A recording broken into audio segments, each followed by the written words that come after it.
दोस्तों, हिंदी साहित्य का इतिहास लेखन 3 चरणों में विभाजित किया गया। एक तो आचार्य शुक्ल के पहले, जिसे शुक्ल पूर्व लेखन कहते हैं। आचार्य शुक्ल ने जो लिखा उसे शुक्ल जी का इतिहास लेखन या शुक्ल की इतिहास दृष्टि के नाम से जानते हैं। आचार्य शुक्ल के पश्चात जो हिंदी साहित्य के इतिहास ग्रंथ लिखे गए उन्हें शुक्लोत्तर इतिहास लेखन में रखा गया। शुक्लोत्तर इतिहास लेखन में यानी शुक्ल जी के पश्चात जो हिंदी साहित्य के इतिहास ग्रंथ लिखे गए, यानी शुक्ल जी के पश्चात जो साहित्य इतिहास लिखे गए, साहित्य का इतिहास, तो उसमें आप देखेंगे कुछ चर्चित नाम हैं, जैसे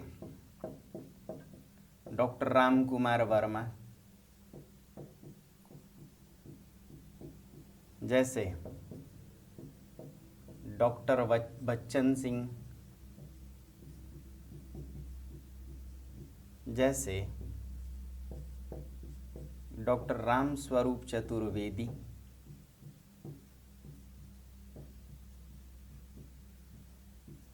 जैसे डॉक्टर नगेंद्र, जैसे डॉक्टर रामविलास शर्मा,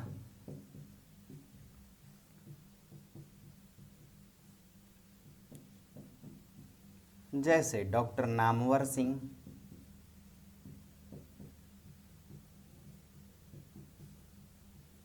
जैसे डॉक्टर धीरेन्द्र वर्मा, डॉक्टर धीरेन्द्र वर्मा, और सबसे जो चर्चित नाम है दोस्तों शुक्ल जी के पश्चात हिंदी साहित्य के इतिहास लेखन में, वो सबसे चर्चित नाम है आचार्य हजारी प्रसाद द्विवेदी का। क्यों?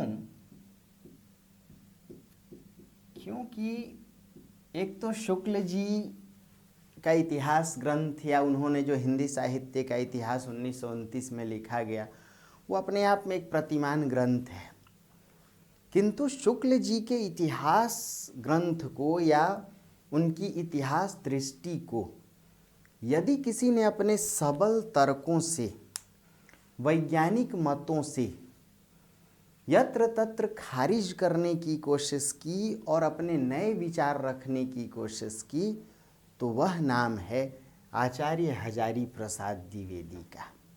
इसीलिए शुक्लोत्तर इतिहास ग्रंथों में यदि आप देखें तो डॉक्टर राम कुमार वर्मा ने हिंदी साहित्य का आलोचनात्मक इतिहास लिखा, जिसमें भक्ति काल तक की चर्चा है। डॉक्टर राम कुमार वर्मा ही ऐसे पहले इतिहासकार थे जो ज्ञानाश्रयी धारा को संत धारा नाम देते हैं और प्रेमाश्रयी धारा को प्रेम काव्य धारा नाम देते हैं।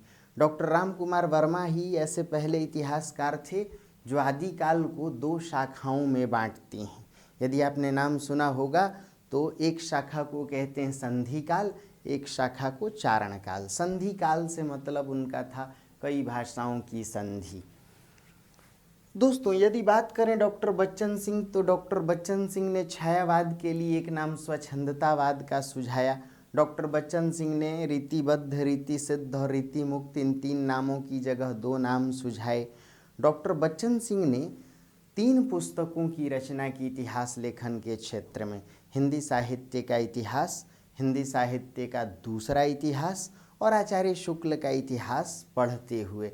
डॉक्टर बच्चन सिंह ने यह स्पष्ट कर दिया था अपनी तीसरी पुस्तक में आचार्य शुक्ल का इतिहास पढ़ते हुए कि हिंदी साहित्य का आधुनिक इतिहास लेखन ना तो शुक्ल जी को पूरी तरह छोड़कर संभव है, ना उनसे पूरी तरह सहमत होकर संभव है।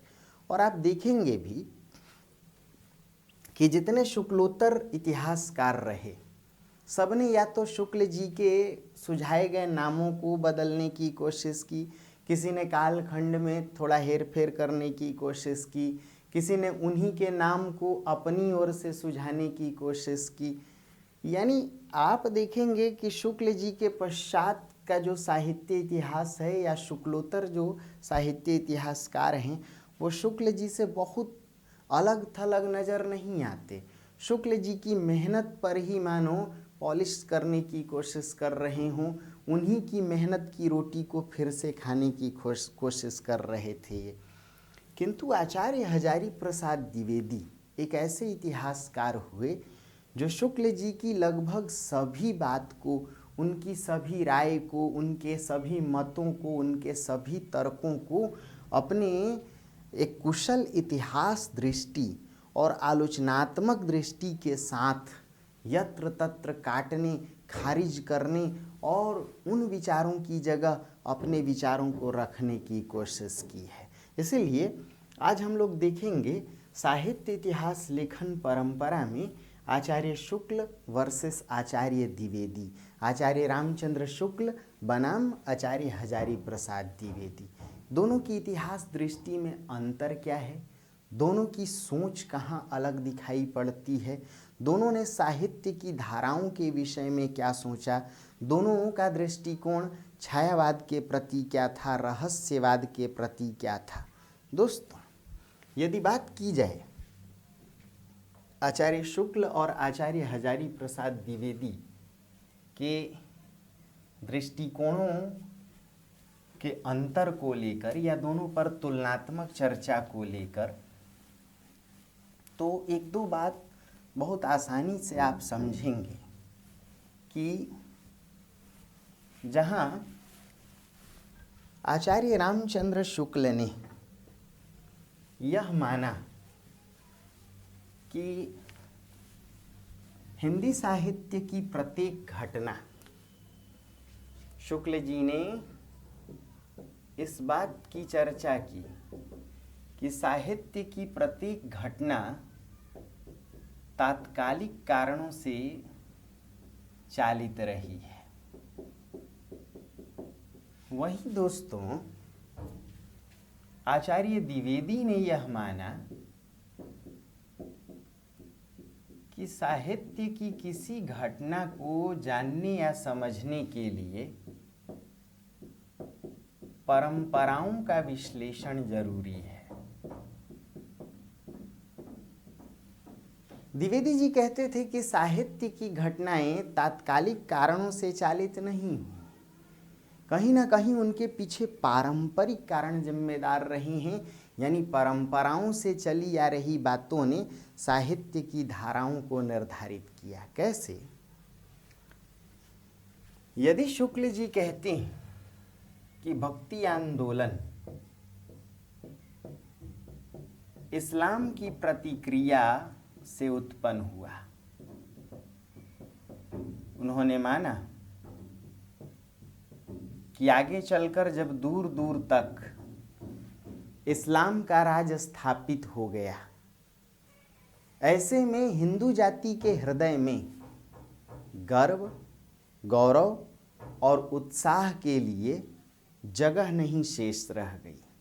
क्यों? क्योंकि हिंदू जाति के सामने ही देव मंदिर गिराए जा रहे थे, देव मूर्तियां तोड़ी जा रही थीं, पूज्य पुरुषों का अपमान हो रहा था। भला ऐसी हतदर्प और पराजित दशा में हिंदू जाति के सामने ईश्वर की करुणा और शरण के अलावा और क्या मार्ग शेष था? यानी शुक्ल जी कहते हैं कि जो इस्लाम के आक्रमण और इस्लामी राज की स्थापना से हिंदू जाति के हृदय में प्रतिक्रिया का भाव उत्पन्न हुआ, क्योंकि उनके हृदय में गर्व गौरव के लिए स्थान शेष नहीं रह गया था। ऐसे में ईश्वर की करुणा और शरण के अलावा और क्या मार्ग था? इसी से भक्ति आंदोलन उत्पन्न हुआ। भक्ति का सोता जो धीरे धीरे दक्षिण से उत्तर की ओर प्रवाहित हो रहा था, उसे इस्लाम के इस आक्रमण ने या इस्लामी राज ने या इस्लाम के प्रति प्रतिक्रिया ने प्रसारित होने का मौका दे दिया। यानी तात्कालिक कारण को शुक्ल जी जिम्मेदार मानते हैं, जबकि आचार्य द्विवेदी ने कहा कि यदि इस्लाम भारत नहीं भी आया होता तो भी भक्ति आंदोलन का स्वरूप 16 आने में से 12 आने ठीक वैसा ही होता जैसा कि है। दूसरी बात, द्विवेदी जी ने कहा कि जो भक्ति आंदोलन है वह भारतीय चिंताधारा का स्वाभाविक विकास है। यानी भक्ति आंदोलन को पारंपरिक कारणों से जोड़कर देखे जाने की आवश्यकता है, ना कि इस्लाम के आक्रमण के रूप में या इस्लाम की प्रतिक्रिया के रूप में। दोस्तों, आचार्य द्विवेदी ने कहा कि यदि भक्ति आंदोलन को इस्लाम के आक्रमण से ही उत्पन्न होना होता तो इस्लाम का आक्रमण तो उत्तर भारतीय क्षेत्रों में, भाई आप यदि भारत का नक्शा देखें तो मान लीजिए, मोटा मोटी, मुझे मानचित्र पर कम समझ है, तो कहा कि भाई यदि इस्लाम के आक्रमण से ही भक्ति आंदोलन को उत्पन्न होना होता तो इस्लामिक आक्रमण तो उत्तर पश्चिमी भारत में गतिशील थे, और वो भी 13वीं 14वीं शताब्दी में अधिक गतिशील थे। लेकिन भक्ति की शुरुआत सुदूर दक्षिण भारत में हुई। यानी यदि इस्लाम के आक्रमण से ही भक्ति आंदोलन को जन्म लेना होता तो सबसे पहले वह सिंध बलूचिस्तान में जन्म लेता आंदोलन, और फिर अन्य उत्तरी क्षेत्रों में। जबकि ऐसा नहीं हुआ, तो फिर क्या कहा उन्होंने? कहा कि भक्ति आंदोलन में जो मानवतावादी स्वर है, भक्ति आंदोलन में जो सहिष्णुता, प्रेम, दया जैसे तत्व हैं, देखा जाए तो यह आरंभ से ही भाई पांचरात्रों से, सातवत समुदाय से, भागवत संप्रदाय से, जैन बौद्ध आंदोलन से, फिर वैष्णव मत से, देखा जाए तो गुजरात और महाराष्ट्र के संतों से, वारकरी ढारकरी संप्रदाय से, उससे पहले यदि देखें तो आलवारों से, नयनारों से। यानी भारत में संतों की शुरू से ही ऐसी धाराएं चलती आईं, भारतीय चिंतन परंपरा रही है, इन संतों की एक चिंताधारा रही है, जिनकी मानवतावादी दृष्टि, जिनकी विश्व दृष्टि, जिनका उदार चरित्र या जिनकी उदारवादी सोच धीरे धीरे प्रसारित होती गई, और इसी ने भक्ति आंदोलन का रूप लिया। और तब शुक्ल जी के इस मत को आचार्य द्विवेदी कहते हैं कि नहीं, ये तात्कालिक कारण से भक्ति आंदोलन जन्म नहीं लिया, भक्ति के पीछे तो परंपराओं का योगदान था, चिंताधारा का स्वाभाविक विकास है। इतना ही नहीं, यदि शुक्ल जी के पहले की बात करें तो ग्रियर्सन ने भी कहा था कि भाई जो भक्ति आंदोलन है वह बिजली की चमक की भांति अचानक उत्पन्न हुआ। हिंदू धार्मिक मतों के अंधकार पर बिजली के चमक की भांति अचानक यह आंदोलन छा सा गया।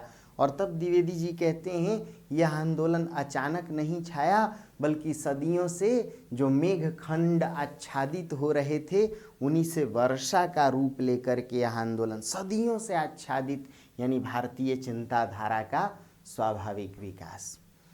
शुक्ल जी ने कहा था कि जो भक्ति आंदोलन है वह इस्लाम की प्रतिक्रिया से उत्पन्न हुआ, और द्विवेदी जी कहते हैं कि प्रतिक्रिया का अर्थ तो घृणा है, जबकि भक्ति आंदोलन में कहीं से भी घृणा नहीं है। भक्ति आंदोलन में तो यदि आप देखें समन्वय है, जिजीविषा है, उत्साह है। यदि भक्ति आंदोलन प्रतिक्रिया से उत्पन्न होता तो हिंदू संत मुसलमानों को देखना पसंद नहीं करते और मुसलमान संत हिंदुओं को नहीं। किंतु भक्ति आंदोलन की चेतना तो समन्वयवादी रही है, जिसमें हिंदू और मुसलमान दोनों समग्र रूप में जुड़े हुए थे। हिंदू संतों ने मस्जिद में भी सोने की बात की। तुलसी हिंदू ब्राह्मण होकर भी कहते हैं मांग के खाइब मसीत को सोईबो। कबीर जैसे संत ने कह दिया कि हिंदू तुरक का करता एक, हिंदू मुसलमान का तो एक ही रचयिता है। जायसी जैसे मुसलमान संत ने यह स्पष्ट कर दिया था मानुष प्रेम भयं बैकुंठी। इसलिए उन्होंने कहा, बिरछी एक लागी दोई डारा, मातु के रक्त पिता के बिंदु, उपने दो तुरक और हिंदू। ये संत हिंदू मुसलमान में भेद नहीं कर रहे थे, उत्साह से भरे थे, उमंग से भरे थे, जिजीविषा से भरे थे, इनमें जीने की उत्कट इच्छा थी। इसीलिए तुलसी कहते हैं, बड़ा भाग मानुष तन पावा। इन संतों ने प्रतिक्रिया का प्रयोग नहीं किया, ना घृणा का प्रयोग किया। यह तो विश्व को जोड़ने की बात कर रहे थे, यह तो विश्व मंगल, लोक मंगल की बात कर रहे थे। इनकी रचना में या इनकी विचारधारा में कोई ऊंची जात का नहीं है, कोई छोटी जात का नहीं है। इसलिए कबीर कहते हैं, एक बूंद ते विश्व रच्यो है, को बाभन को शूद्रा। और इसीलिए तुलसी कहते हैं, सिया राम मैं सब जग जानी, मेरे लिए पूरा संसार ही राममय है। तो शुक्ल जी के दृष्टिकोण का, शुक्ल जी की इतिहास दृष्टि का आचार्य द्विवेदी ने लगभग सभी स्तरों पर खंडन किया। यदि भक्ति आंदोलन की बात करें तो यहाँ भी खंडन किया, कहा कि भक्ति आंदोलन इस्लाम की प्रतिक्रिया से उत्पन्न नहीं हुआ। द्विवेदी जी कहते हैं, यदि इस्लाम भारत नहीं भी आया होता तो भी भक्ति का स्वरूप 16 आने में 12 आने वैसा ही होता जैसा कि है।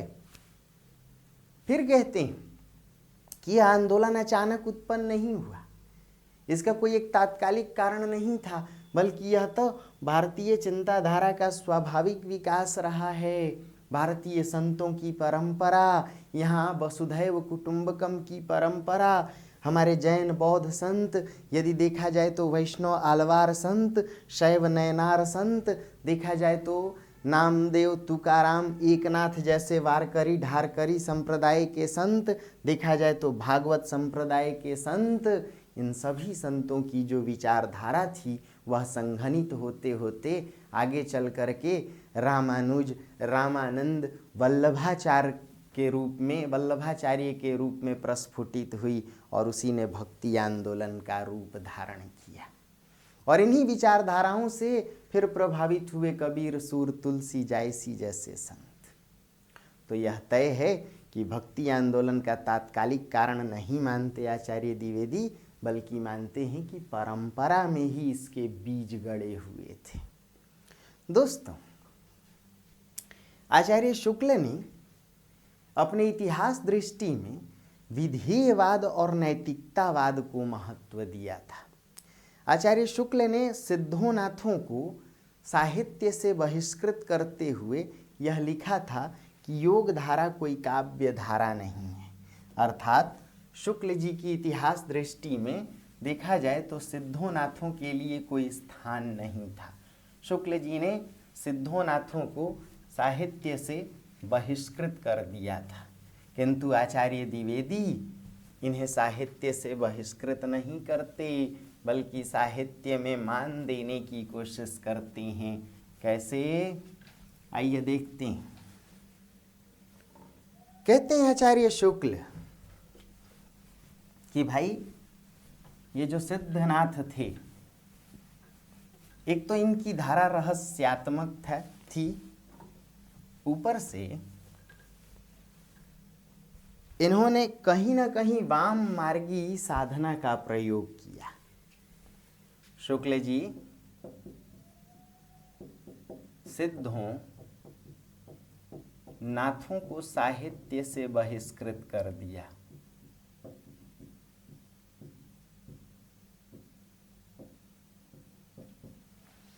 यह कहते हुए कि योग धारा कोई काव्य धारा नहीं है। दोस्तों, इतना ही नहीं,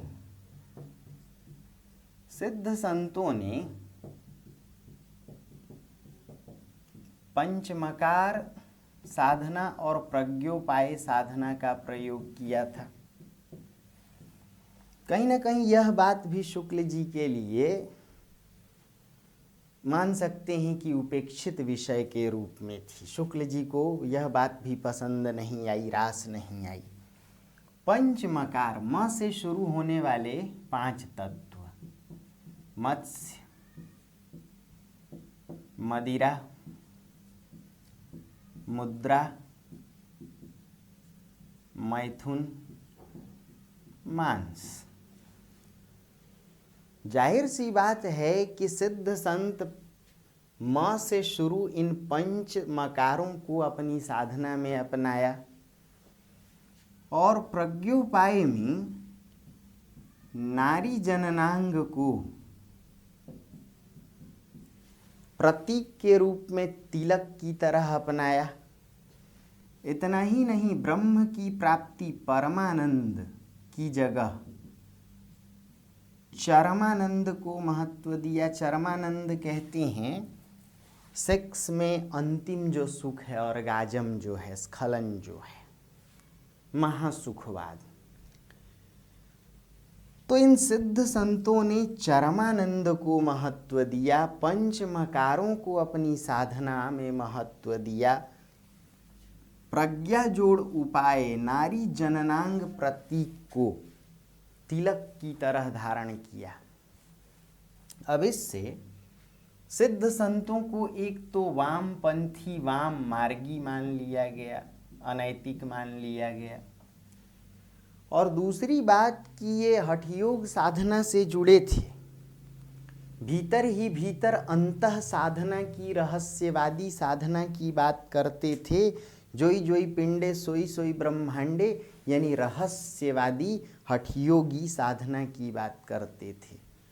शुक्ल जी इन बातों से आहत होकर सिद्धोनाथों को साहित्य से बहिष्कृत कर देते हैं और कहते हैं योग धारा कोई काव्य धारा नहीं है। दोस्तों, यदि बात करें आचार्य द्विवेदी की, तो सिद्धोनाथों को साहित्य से बहिष्कृत ना करके उन्हें साहित्य में रखे जाने के तर्क देते हैं। जो सबसे पहला तर्क देते हैं वह यह कहते हैं कि भाई, जिन गुणों के कारण संत कबीर को साहित्य के भीतर रखा गया, उन्हीं गुणों के कारण उनसे पहले उन्हीं गुणों को सिद्धोनाथों ने साहित्य में प्रदर्शित किया था। उन्हीं गुणों के कारण भला सिद्धोनाथों को साहित्य से बाहर क्यों किया जाए? यानी जो पहला तर्क दिया कि जिन गुणों का प्रदर्शन कबीर ने किया, तो भाई कबीर को साहित्य में रखा गया, यानी शुक्ल जी ने कबीर को तो साहित्य में रख लिया, किंतु उन्हीं गुणों को कबीर से पहले सिद्धनाथों ने अपने साहित्य में उनका प्रकाशन किया। क्या क्या? जैसे कर्मकांडों का विरोध किया, पांडित्य का विरोध किया। कबीर भी निर्गुण मत के पक्षधर थे, सिद्धनाथ भी। कबीर भी रहस्यवादी थे, सिद्धनाथ भी। शास्त्रीयतावाद का घोर विरोध कबीर ने भी किया, सिद्धोनाथों ने भी। यदि कबीर कहते हैं कि पंडितवाद वदंते झूठा, या कबीर कहते हैं पंडित मुल्ला जो कह दिया हम छाड़ी चले कछु नहीं लिया, या कबीर कहते हैं पोथी पढ़ी पढ़ी जगमुआ पंडित भया न कोई, तो कबीर की तरह ही उनसे बहुत पहले सिद्धोनाथों ने भी तो यही बात की। जैसे सिद्ध कहते हैं आयम वेय पुराणे ही पंडीयमाण बहंती, यानी आगम वेदों पुराणों को लेकर पंडितगण दर्प करते हैं, लेकिन वास्तविकता यह है देह ही बुह बसण न जाने, शरीर में ही ईश्वर का वास है, इस बात को नहीं जानते। कबीर भी तो यही कह रहे थे, मुझको कहाँ ढूंढे रे बंदे, मैं तो तेरे पास में। अब यदि कबीर मान लीजिए पांडित्य को गाली दे रहे थे, कर्मकांडों को, तो सिद्ध भी उनसे पहले यह काम कर रहे थे। सिद्ध कहते हैं कि पंडिय सयल सत्य बखाणई, देह ही बुह बसण न जाने, कि पंडित सभी सत्यों का बखान करते हैं लेकिन वास्तविकता नहीं जान पाते। और इसी बात को कबीर कह रहे थे कि पंडितवाद वदंते झूठा, या पंडित मुल्ला जो कह दिया हम छाड़ी चले कछु नहीं लिया। भाई कबीर सहज जीवन की बात कर रहे थे। कहते हैं संतों सहज समाधि बली, या कहते हैं साईं इतना दीजिए जामे कुटुंब समाए, मैं भी भूखा न रहूं साधु भी भूखा न जाए। इसी बात को यदि नाथ संतों ने कहा तो उन्हें साहित्य से बाहर क्यों? नाथ संत भी कहते हैं थोड़ो खाए सो कल्पे झलपे, घणो खाए सो रोगी, दहु पंथा की संधि विचारे, ते कोई बिरला जोगी। भाई ये नाथ भी कहते हैं कि सहज जीवन को जिए, हबकी न बोलीबा ठबकी न चलीबा, धीरे धरीबा पाँव गर्भ न करीबा, सहजे रहीबा भणत गोरख राम। तो अगर कबीर की बातों की चर्चा कबीर से बहुत पहले सिद्धनाथों ने की, यूं कहा जाए कि कबीर पर सिद्धोनाथों का स्पष्ट प्रभाव था, तो फिर कबीर को साहित्य के भीतर और सिद्धोनाथों को साहित्य के बाहर क्यों? शुक्ल जी ने सिद्धोनाथों को साहित्य से क्या किया था? बहिष्कृत। आचार्य द्विवेदी इन्हें साहित्य में रखते पहला तर्क क्या देती हैं? फिर दूसरी बात कहती हैं कि बेशक सिद्धोनाथों का जो साहित्य है या उनकी जो रचनाएं हैं साहित्य की दृष्टि से उत्कृष्ट नहीं है, अनगढ़ है, लेकिन उनमें सामाजिकता की कमी नहीं है। भाई साहित्य का काम क्या है? स्वयं शुक्ल जी मानते थे साहित्य जनता की चित्तवृत्ति का संचित प्रतिबिंब है, यानी साहित्य समाज का दर्पण है। तो यदि सिद्धोनाथों का साहित्य समाज का दर्पण का काम कर रहा है, समाज को लोकाचार की सीख देने के लिए है वह साहित्य कहीं ना कहीं जीवन को सहज रूप में जीने की कला सिखाता है, कर्मकांडों का आडंबरों का विरोधी है, तो भला उसे साहित्य क्यों न माना जाए? बेशक वह अनगढ़ है, उसकी भाषा शास्त्रीय नहीं है, क्योंकि ये सिद्धनाथ भी एक प्रकार से अनपढ़ ही थे। दोस्तों तीसरा तर्क देती हैं कि शुक्ल जी की नज़र में जो रचनाएं प्रामाणिक हैं उन्हें तो साहित्य से बहिष्कृत कर दिया, और जो रचनाएं अप्रामाणिक हैं, संदिग्ध हैं, उन्हें ही साहित्य में जगह दे दिया। यदि 12 रचनाओं को देखें जिनके आधार पर शुक्ल जी ने आदि काल को वीरगाथा काल नाम दिया था, तो उनमें से ज़्यादातर रचनाएं अनुपलब्ध रही हैं, अप्रामाणिक रही हैं। तब ऐसे में द्विवेदी जी का तर्क है कि भाई यदि प्रामाणिकता की बात की जाए तो सिद्धोनाथों की रचनाएं प्रामाणिक रही हैं, या यूं कहा जाए कि ये रचनाएं संरक्षित रही हैं, तो भला प्रामाणिक रचनाओं को क्यों छोड़ दिया जाए? और दूसरी बात कि एक तो वह युग रचनाओं को लेकर के और समाज को लेकर के भी अंधकार युग था, ऐसे में बहुत कम रचनाएं मिली, यदि उन सबको छोड़ दिया जाए तो यह न्याय नहीं होगा। इसलिए द्विवेदी जी कहते हैं कि उस अंधकार युग को प्रकाशित करने के लिए जो भी चिंगारी मिल जाए उसे साहित्य के इतिहासकार को जिलाए रखना होगा।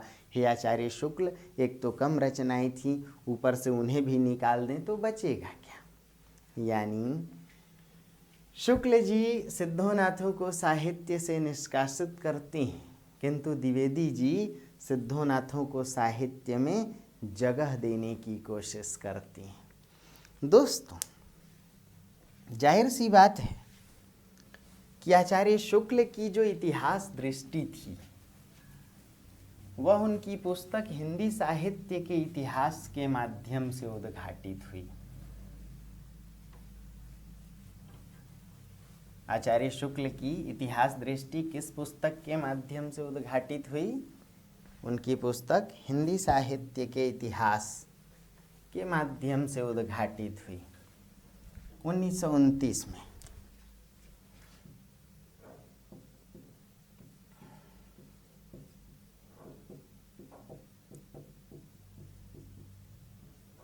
लेकिन आचार्य द्विवेदी ने 3 पुस्तकों की रचना की। हिंदी साहित्य उद्भव और विकास 1940 में, हिंदी साहित्य की भूमिका दूसरी पुस्तक,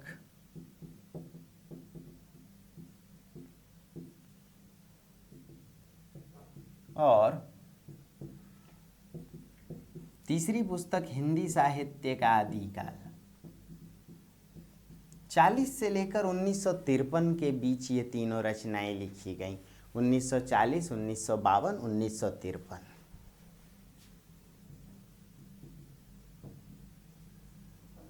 दोस्तों, आचार्य शुक्ल ने आदिकाल को वीर गाथा काल नाम दिया था और यह कहा था कि वीरता से संबंधित रचनाओं की अधिकता रही है और इन रचनाओं की लोक में प्रसिद्धि रही है, इसलिए आदिकाल को वीर गाथा काल कहा जाए। दूसरी तरफ आचार्य हजारी प्रसाद द्विवेदी ने आदिकाल को आदिकाल नाम देते हुए वीरगाथा काल को खारिज किया। कहा कि उस काल के जितने भी शासक सामंत थे, यदि वह युद्ध लड़ रहे थे तो युद्ध का मुख्य कारण था विवाह, विलास, भोग विलास, कन्याहरण। चाहे पृथ्वीराज रासो हो, चाहे जगनीक की रचना परमाल रासो है, ऐसी रचनाओं में जितने भी युद्ध चित्रित किए गए, उनमें से अधिक युद्धों का कारण विवाह था, विलास था, यानी श्रृंगार था। यानी युद्ध का अर्थ वीरता। तो जब वीरता की प्रेरणा श्रृंगार से मिलती हो, ये शासक सामंत कन्या हरण जैसे कारण को अधिक प्रश्रय देते हुए, विवाह को ही ये सामाजिक मर्यादा मानते हुए, वर्चस्व स्थापना के लिए कन्या हरण या विवाह को, मान मर्दन को महत्व देते हुए यदि अपनी मैदानी वीरता प्रदर्शित करते थे तो उसके मूल में श्रृंगार था, भोग विलास। क्योंकि हरम व्यवस्था थी, अंतःपुर या रनिवास की व्यवस्था थी।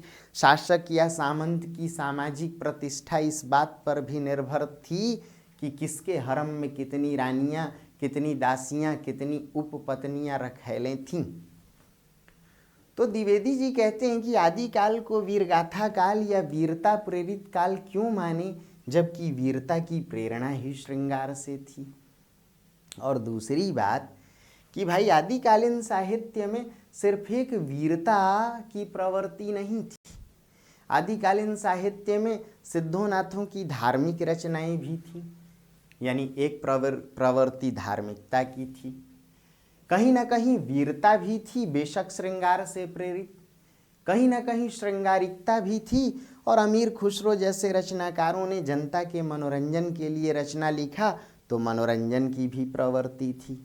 अब ऐसे में जिस साहित्य में धार्मिकता भी हो, श्रृंगारिकता भी हो, मनोरंजन भी हो, वीरता भी हो, उस साहित्य को एक प्रवृत्ति के आधार पर एक नाम दे देना वीरगाथा काल, यह कहाँ तक तर्कसंगत है। इसलिए आचार्य द्विवेदी कहते हैं कि यदि आदिकालीन साहित्य में कई प्रवृत्तियाँ सह अस्तित्व में थीं तो यह नाम ही उचित है, क्योंकि इससे कोई भी प्रवृत्ति छूटती नहीं है। दोस्तों, आचार्य शुक्ल ने कबीर के साहित्य को भी उत्कृष्ट नहीं माना था। आचार्य शुक्ल ने कबीर को मान लिया कि कबीर मूलतः उपदेशक थे। कबीर क्या थे? मूलतः उपदेशक थे, समाज सुधारक थे।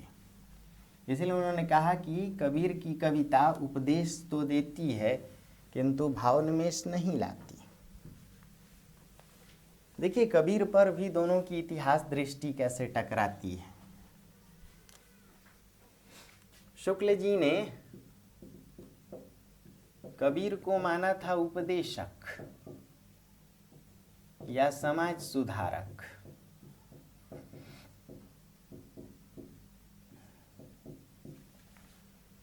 कहते हैं शुक्ल जी, कबीर की कविता उपदेश तो देती है पर भावोन्मेष नहीं लाती। यानी कबीर कवि नहीं थे, समाज सुधारक थे।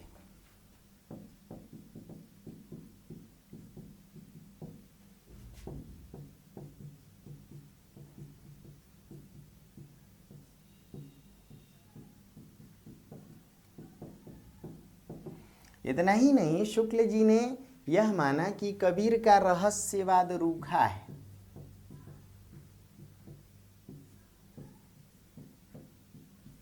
कबीर का रहस्यवाद रूखा है।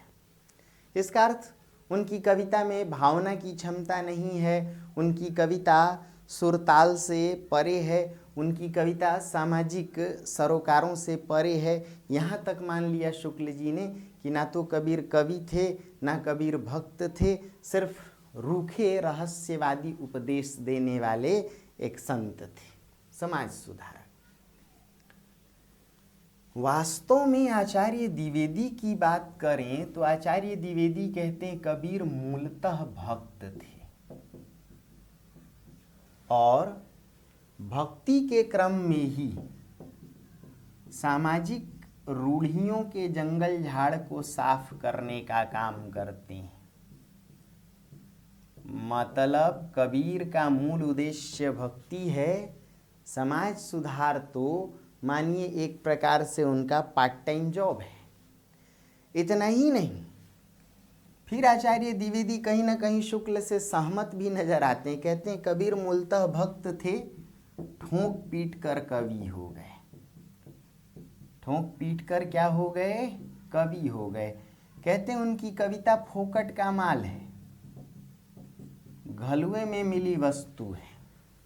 उनकी कविता फोकट का माल है, घलुए में मिली वस्तु है। दोस्तों, यदि बात करें तो आचार्य शुक्ल और आचार्य द्विवेदी का सबसे बड़ा अंतर है कि आचार्य शुक्ल की आलोचना से कबीर एक प्रकार से साहित्य में उपेक्षित हो गए थे, लेकिन आचार्य द्विवेदी ने कबीर को फिर से साहित्य में प्रतिष्ठित किया। ऐसा माना गया कि कबीर पर 2 पुस्तकों को लिखकर आचार्य द्विवेदी ने कबीर को साहित्य और समाज दोनों में प्रतिष्ठित करने का काम किया। जिस प्रकार यदि बात करें आचार्य शुक्ल की कि जिस प्रकार उन्होंने तुलसीदास और जायसी की प्राण प्रतिष्ठा की, उसी प्रकार आचार्य हजारी प्रसाद द्विवेदी ने कबीर को प्रतिष्ठा दिया। कबीर के विषय में उन्होंने कहा कि कबीर वाणी के डिक्टेटर थे। लिखा कि कबीर जैसा व्यक्तित्व पिछले 1000 वर्षों में पैदा नहीं हुआ। लिखा कि कबीर का व्यंग कुछ ऐसा है कि कहने वाला अधरोष्ठों में मुस्कुरा रहा हो और सुनने वाला तिल मिलाकर धराशायी हो उठा हो। लिखते हैं आचार्य द्विवेदी कबीर की प्रशंसा में, कबीर सिर से पैर तक मस्त मौला थे, आदत से अक्खड़, स्वभाव से फक्कड़, भक्तों और संतों के सामने निरीह, वेशधारियों के सामने प्रचंड थे, वाणी से कठोर और हृदय से कोमल थे। आप समझ सकते हैं कि कबीर के ऐसे, आचार्य हजारी प्रसाद द्विवेदी के ऐसे डायलॉग्स कबीर के लिए आज भी कितने जीवंत रहे हैं। कबीर को जानने समझने के लिए यदि किसी ने कार्य किया, किसी ने शोध कार्य किया, तो वो थे आचार्य हजारी प्रसाद द्विवेदी। दोस्तों, आचार्य शुक्ल ने जिस प्रकार रीतिकालीन कविता में रीति मुक्त कवियों की प्रशंसा की, उसी प्रकार आचार्य द्विवेदी भी मानते हैं कि रीति मुक्त कवि जन संवेदनाओं से जुड़े हुए थे। यहाँ तो समता दिखाई पड़ती है। अंतर कहाँ है? आचार्य शुक्ल ने छायावाद की भी उपेक्षा की थी। लिखा था छायावादी कविता विषय वस्तु की दृष्टि से रहस्यात्मक है और शैली की दृष्टि से लाक्षणिक है। यानी शुक्ल जी की इतिहास दृष्टि रहस्यवाद के विरोध में खड़ी है और इसीलिए उन्होंने छायावाद का भी विरोध किया।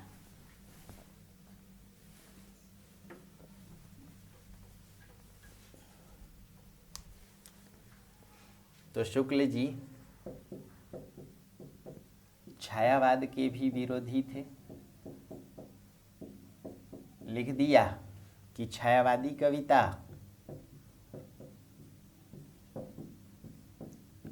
विषय वस्तु की दृष्टि से रहस्यात्मक है और शैली की दृष्टि से लाक्षणिक है। इसलिए यह कविता जीवन जगत से कटी है, पलायनवादी है।